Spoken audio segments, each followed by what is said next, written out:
ګیلانی پاکستان نومیدارې لخوا د شوې یوې نظر پوښتنې تر مخه په کال 2020 او 2021 کې د کرونا وبا له وجې پاکستان کې د طلاق کچه سیوا شوې ده. دا نظر پوښتنه ښایي چې د خفګان، اضطراب یا اندېښنې او پریشانۍ او په کور کې دننه د بند پاتې کېدو له کبله د طلاق کېدو په کچه کې زیاتوالی راغلی دی. د پولیسو د شمیرو تر مخه د کال 2020 ړومبو 4 میاشتو کې پاکستان کې یوازې په کراچۍ کې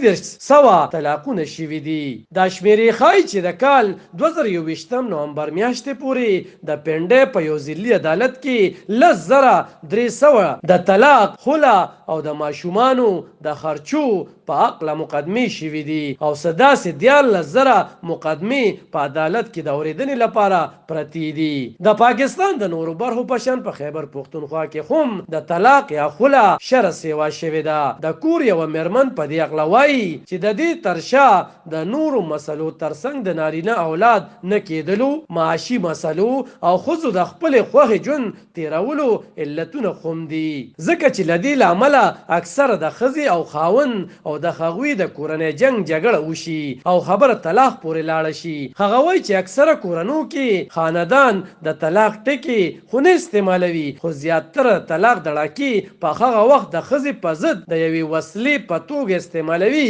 کله چې ښځه د خپلې خوښې ژوند غواړي. د پېښور هایکورټ یو وکیل زینت محب کاکا هیل هم وایي چې د پېښور په عدالتونو کې طلاق، خلع او داسې قسمه مقدمو اورېدنې او د دې شرع سیوا شوې ده. زینت محب کاکا هیل وایي چې پښتنو ښځو کې تعلیم او پوهه سیوا شوې ده، ځکه دوی وخل ټکول نه برداشت کوي او داسې قسمه ښځې طلاق یا خلع واخلي. قانون پوهان وایي چې په زوره د شوو ودونو او په کور کې دننه د معاشي مسلو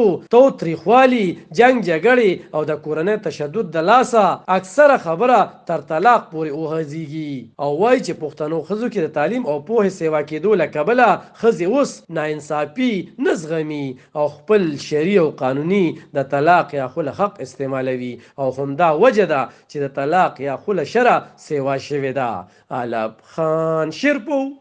دلبر نیوز 400.